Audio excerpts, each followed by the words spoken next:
Osastolta eilen syöttöäkin löytänyt Giuliano Rossi 11 pinnaa ottelua kohden ja laittamaan seuraavaa syöttöä liikkeelle ja sinne se menee Rossille. Joukkue pääsee pelaamaan nyt kyllä sisävuoroja tänään tässä avauserässä. Laidasta Rossi ja nyt on rossimainen lyönti. Pinnatili hänellekin auki. Giuliano Rossi San Jose Campos oli hänenkin seuransa viime kaudella. Rakennettu omakotitalo, jonne hän nyt sitten siirtyy myöskin joulun viettoon. Innoissaan siitä tietysti Victor oli. Rossi laidasta, sitä ne pitäisi kuitenkin näiden naisten kentällä saada valmentajakin tyytyväiseksi.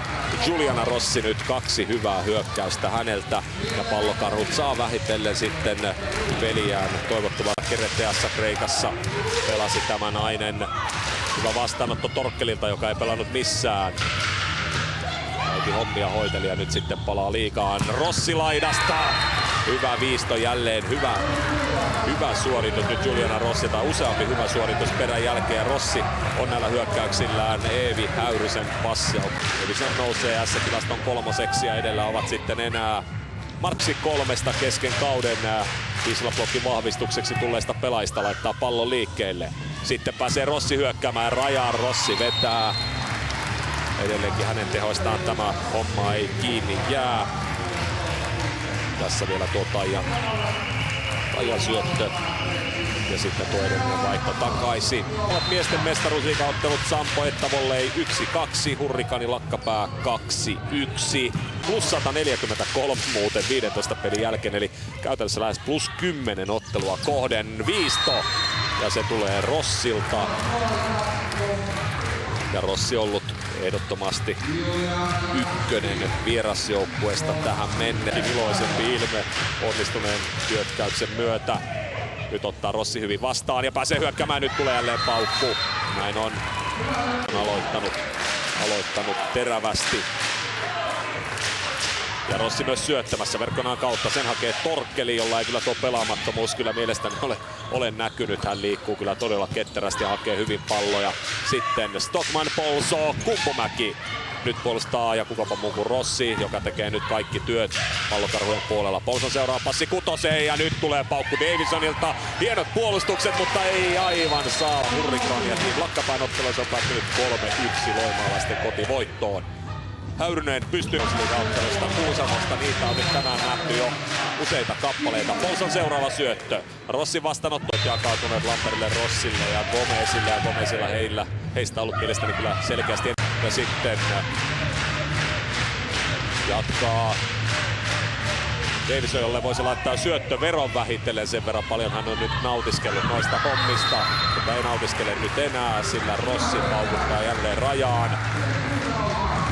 Giuliano Rossi on kuitenkin tappanut 60% tehoilla ja silti joukkuetta viedään aika lailla. Alter. Ja Rossi tällä kertaa viistoon. Stockman kuitenkin siellä jalan sijoilla aivan liimattuna sinne minne pitää. Sitten tämä pallo Kumpumäeltä nousee Polsolle laitaan. Alter puolustaa sen nätisti ja Hupperkeikka takaperin. Stockman ykköskulmaan. Tehtävää pitkällä erätaululla, kun pitää suitsia sen verran, ettei nyt tämä joukkue ei lähde seinien läpi sitten kolmanteen erään liian tyytyväisenä, sillä tämä erä alkaa olla käsitelty. Lamberi, Rossi, Mesic ja senkin puolustaa Torkkeli. Ja sitten passaa Hämäläinen, passaa Stockmanille, joka laittaa rulla tuon keskelle. Se nostetaan kuitenkin ja sitten rullailee puolestaan Rossi, Hämäläinen ja missään nimessä siis ole.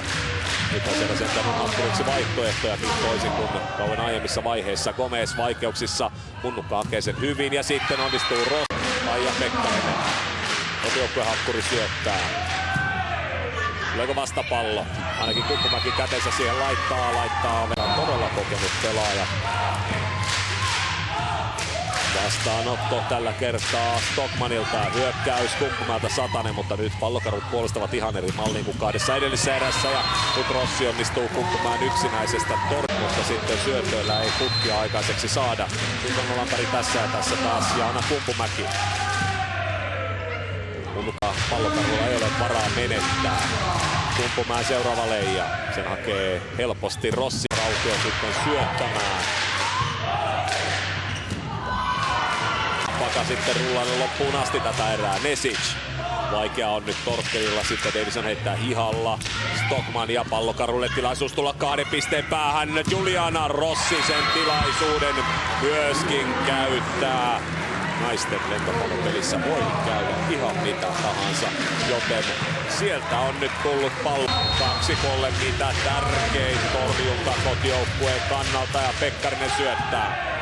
Nyt on tapettava tästä Kuusamon keskeltä. Nevalainen ei saa tapettua, joten mahdollisuus Stockman laidasta. Hyvin vaimentaa Kuusamon torjunta. Munnukka tarjoilee laittaa Rossille. Ja niin, sieltä pitää ammattilaisen. Tiedetään. Rossin lyhyt syöttö on loistava syöttö. Eikä palleeksi. Juliana Rossi syöttää. Ja sen kanssa on blogilla niin paljon vaikeuksia.